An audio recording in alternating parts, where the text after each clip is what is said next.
Not long ago, I read a story about how some of your favorite singers are losing their voice. Rock singers, I mean. And this intrigued me because as a child, when I listened to their music, my parents told me that if I kept listening, I would lose my hearing. They never said that they would lose their voice before I would lose my hearing.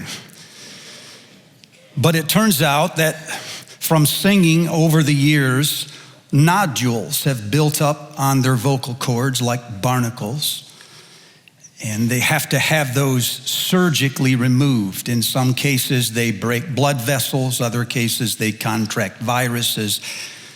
But as they get older, these singers, they start losing their voice. And I'm not talking one or two of them. This is Bono, Elton John, Steve Perry, Roger Daltrey, Robert Plant, Freddie Mercury, Steven Tyler, Bob Seger.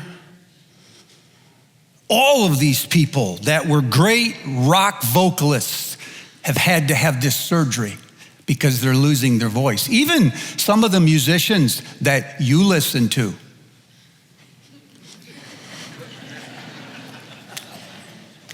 Celine Dion.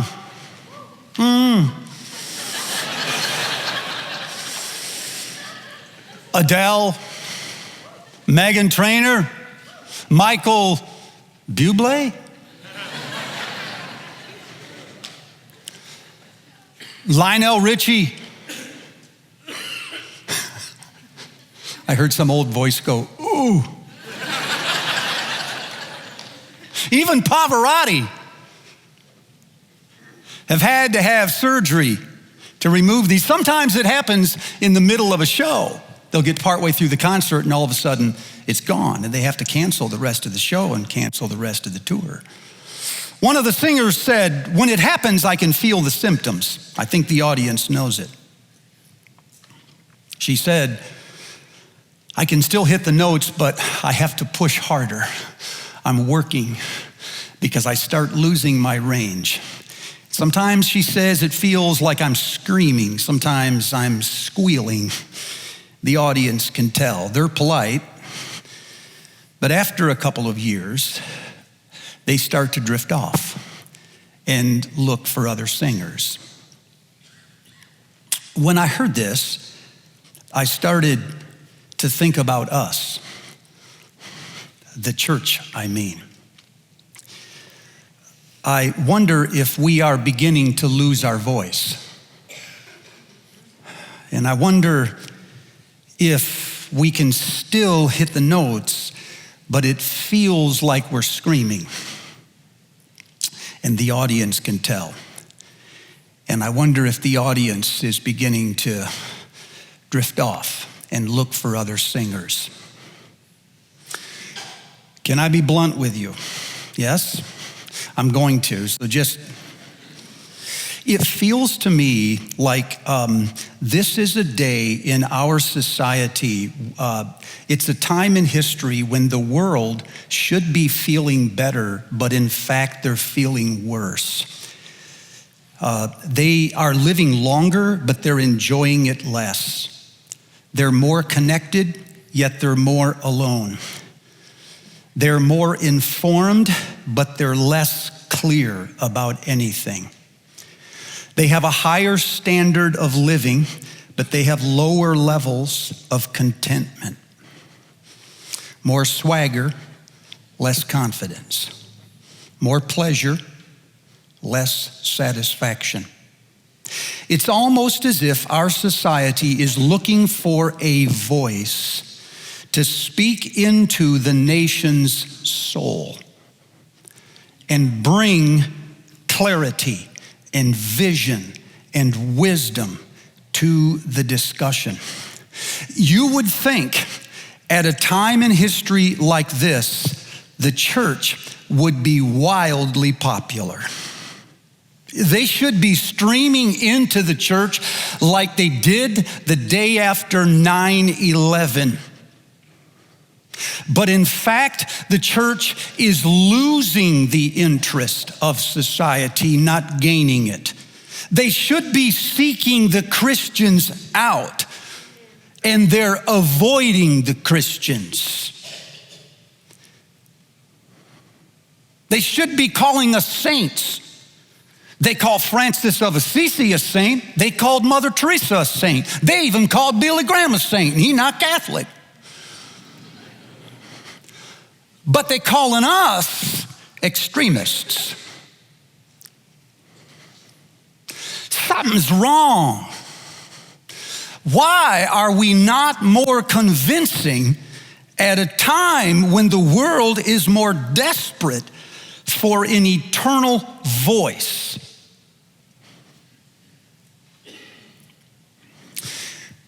We talk about a gospel gap, which, according to some, is simply the gap that is growing in between the slow and steady rise of the church and the accelerated pace of secularism. In other words, the society in which we live in is getting larger, it's getting faster, more complex, and more secular than the church can keep up with. And the gap is widening. But I'm actually beginning to question this. I'm beginning to wonder if the world is not any more secular than it ever was. So the world is not perhaps getting secular any faster, but the church is losing her voice. She's pushing harder, working to hit the notes, and on a good day, she can hit them. But the audience can tell something is wrong. And so they start drifting off for something else. Now, as I understand the biblical world, the ancients believed that the capacity to speak was not natural and it was not innate. That's only when the scientists took over. The ancients believed that the capacity to speak was God-given. So, in the beginning, when God formed the human and breathed into his face his breath, it included the part of his faculty with which he would speak. And this breath, this ruah, was the very Spirit of God. He breathed into the face, the nostrils, the mouth of a human being, his very own spirit.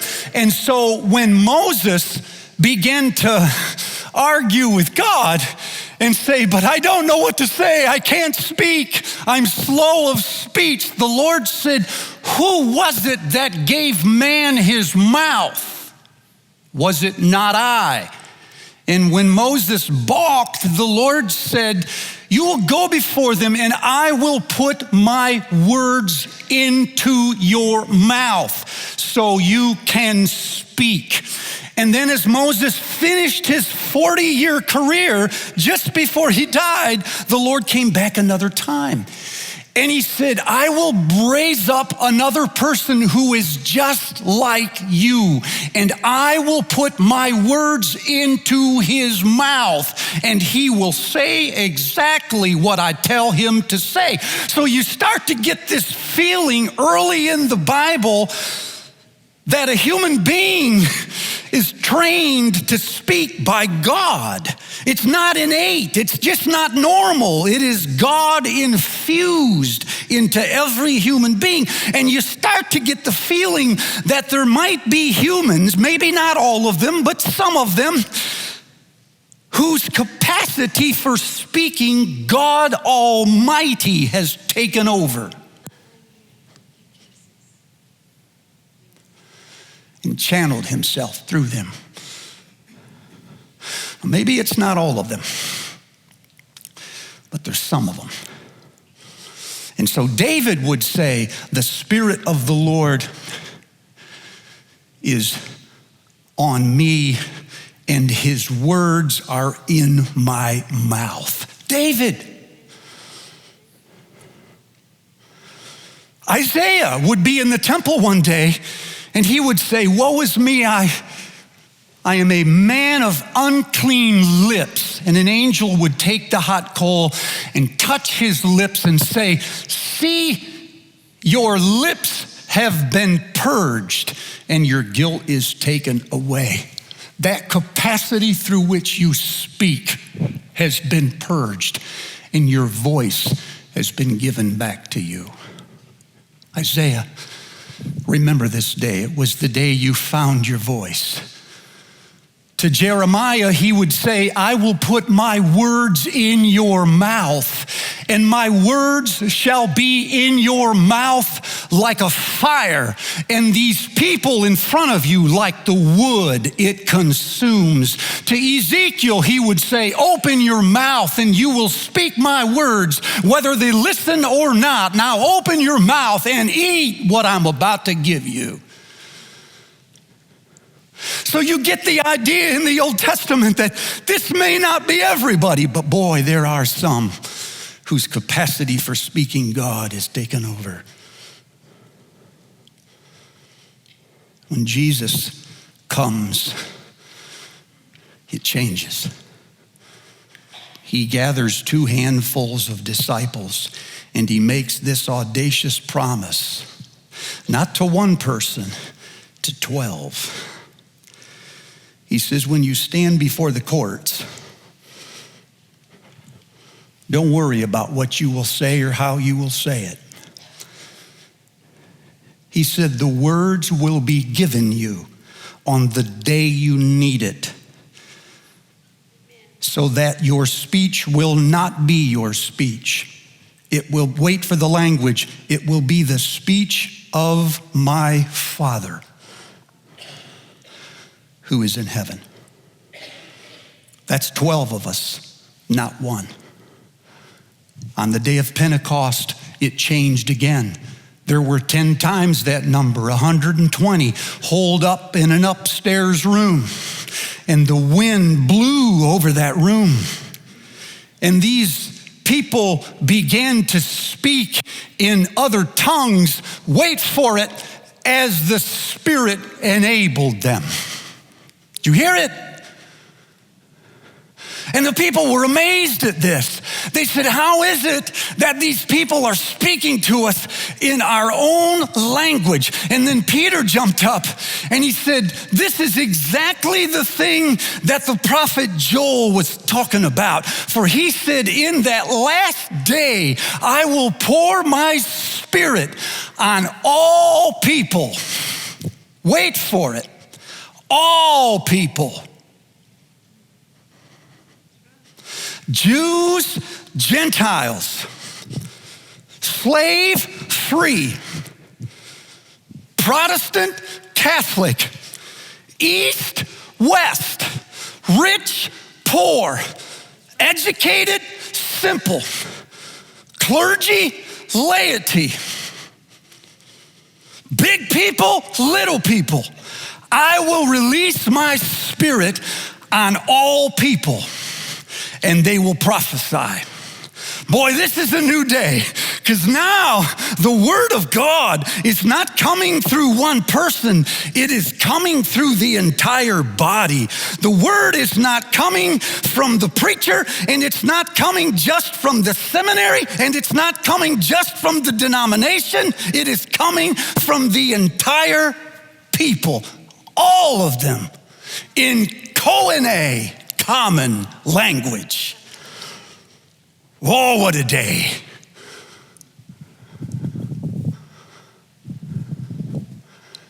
This is that day.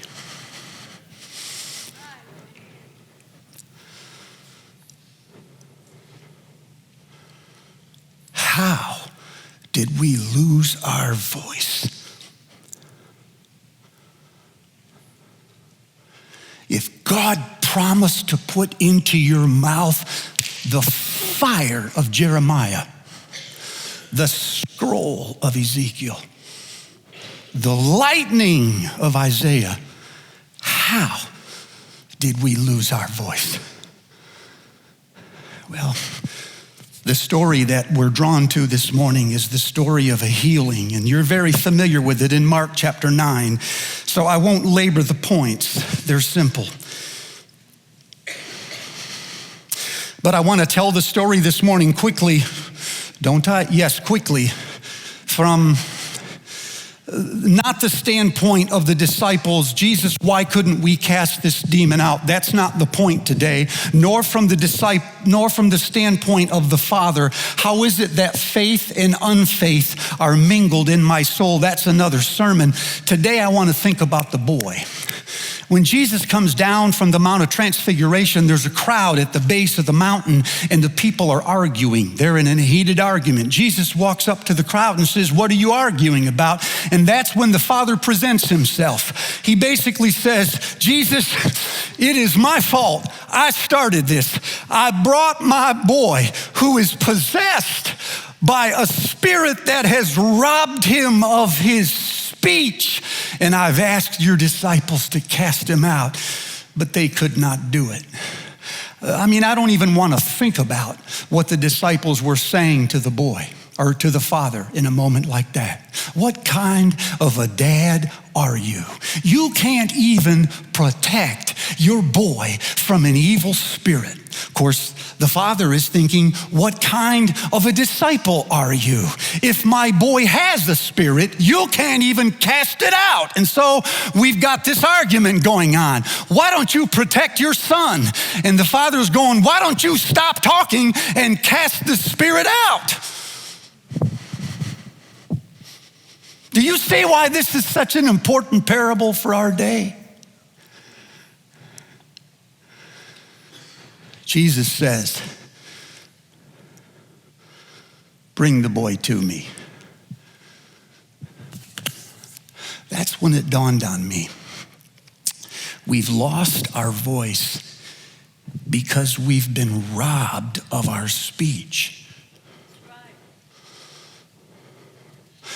I believe the church in our country today is possessed by another spirit that is not the Spirit of God.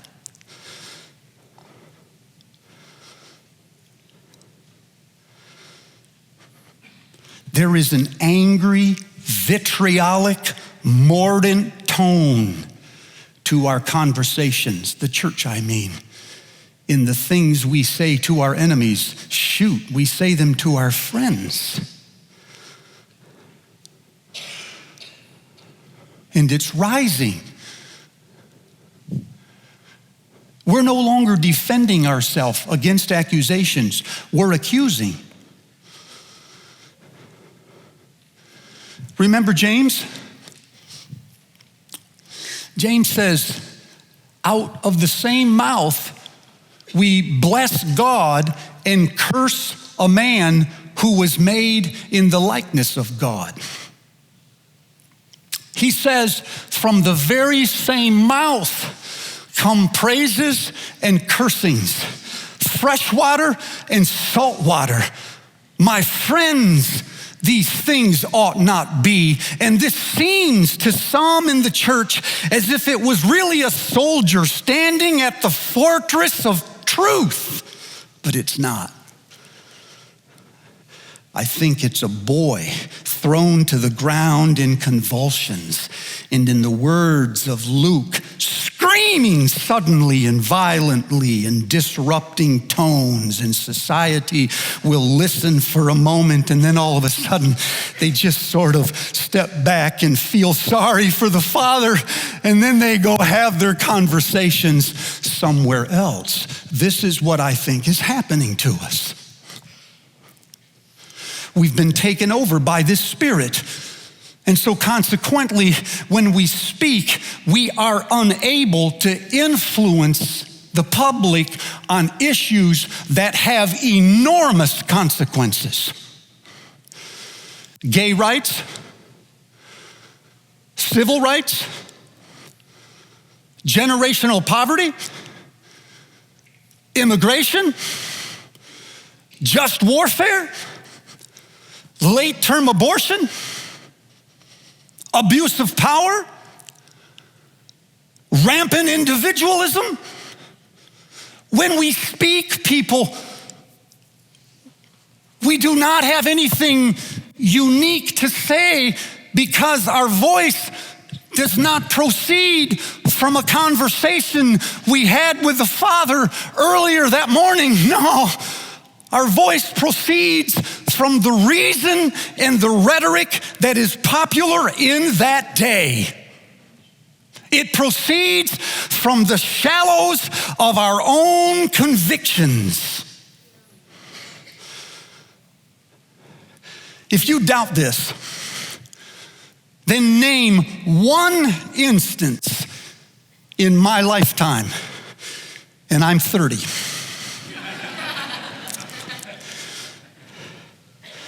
Name one instance in which the church has fundamentally disagreed with the public about a social subject, and we won the day. Name it.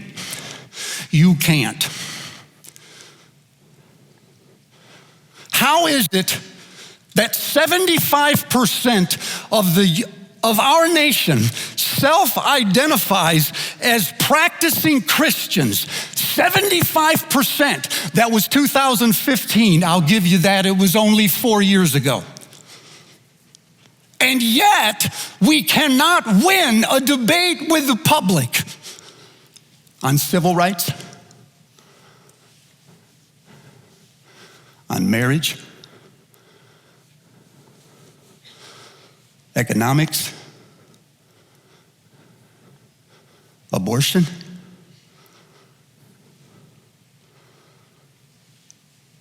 We've lost all of them.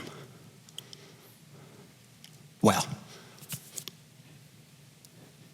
it's those blasted leaders in Washington, Steve.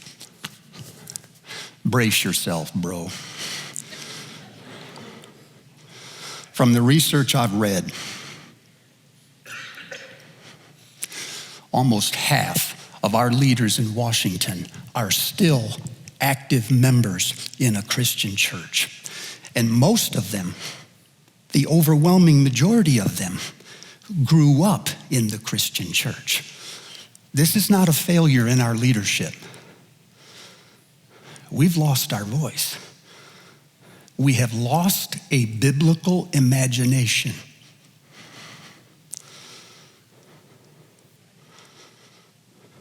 Are you still there? And as a result, society is stepping back and saying, let's have our conversations somewhere else. And so the fastest growing religious demographic in America right now are the nones, the no religious affiliation. People that are tired. Now, I told you this was going to be heavy. Are you still okay? It's getting ready to turn. I've waited for this moment. Whenever the church loses its voice, their first instinct is to become more innovative.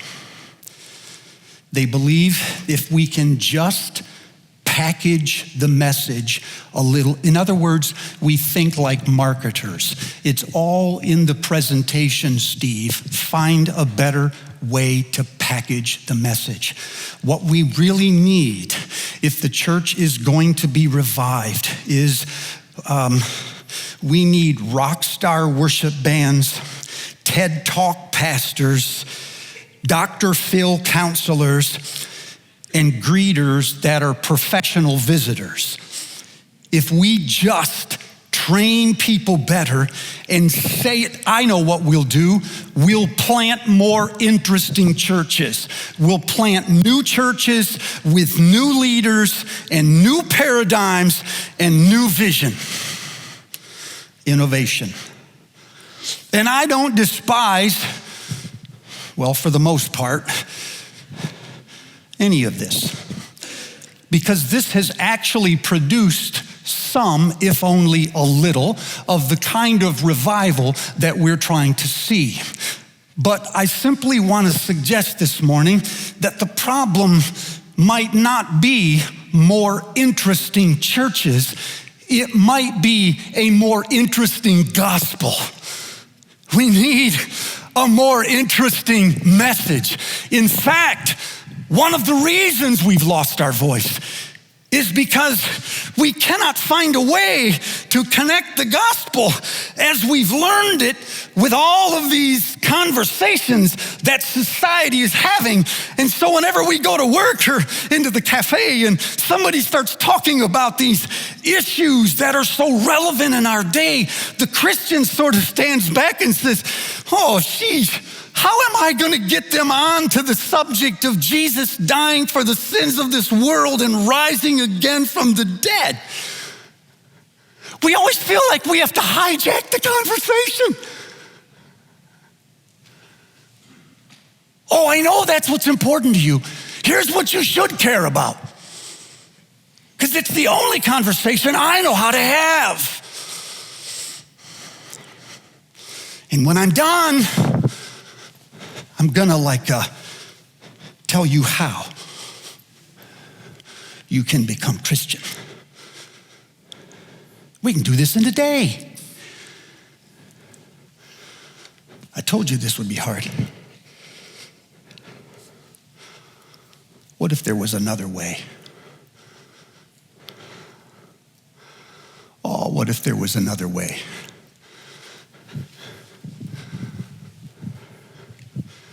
Only when we read the miracle do we find out why the boy has lost his voice.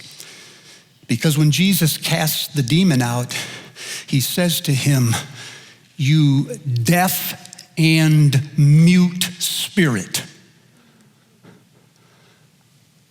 The boy's father never said anything about him being deaf.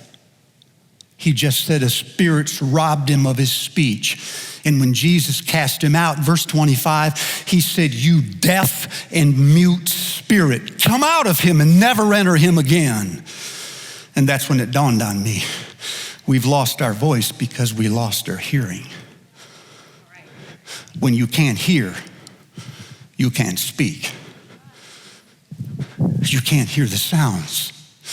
You can still make garbled noises that are disruptive, and sometimes you can scream in anguish when you're mad, but you can't articulate yourself in any meaningful way to contribute to the conversation because you cannot hear.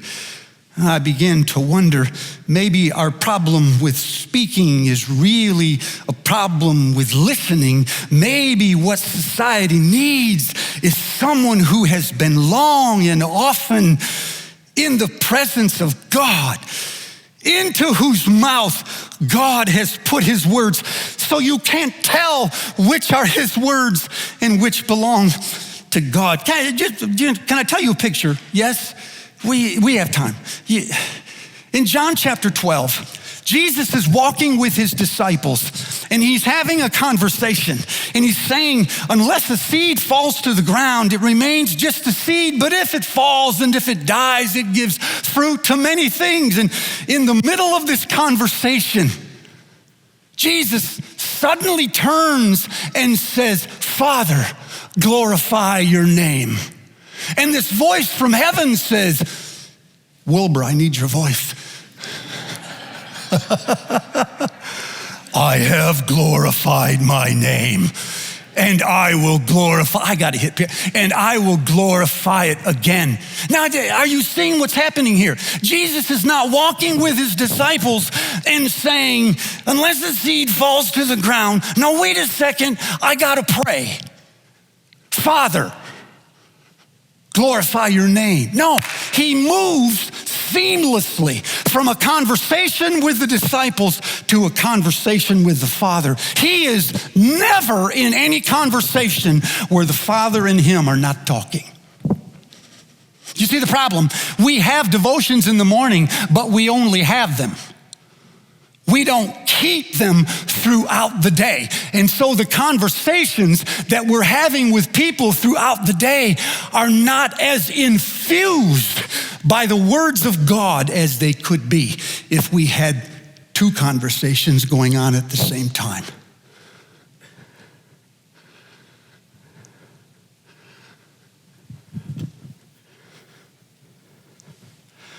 I'm not suggesting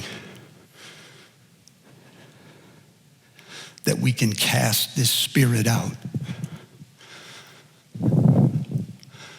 But I believe only Jesus and his disciples can do that. But I believe the church is possessed by a spirit that is not the Spirit of God. Oddly enough, the spirit that is not the Spirit of God can still hear the voice of Jesus enough to come out when he talks to it. But it keeps us from hearing the voice. Because every time we hear the voice of God, there's another spirit in our head that says, that isn't God, that's just you. You must think about this rationally. You must be reasonable about this. Listen to me. Of all human faculties, College Church, reason is the weakest. Reason is the weakest. We went and got degrees in what is the weakest human faculty. If we opened our hearts to other faculties, like imagination, the mystical and the untried. But we can't, because every time we hear it, there's a voice in our head that says, now you think about this. What if you're wrong? I don't think you can cast that spirit out. It can be cast out, but you can't do it yourself. But you can let another spirit in. Can you at least this morning just say, Father, speak to me. Give me another spirit. I got that one my whole life. I've had it from a child. I need to hear another voice. Are you willing to open your heart to that other spirit? Yes? Are you willing to get better at this? Are you willing to learn how to hear the voice of God so that when it comes time to speak, you have something real to say?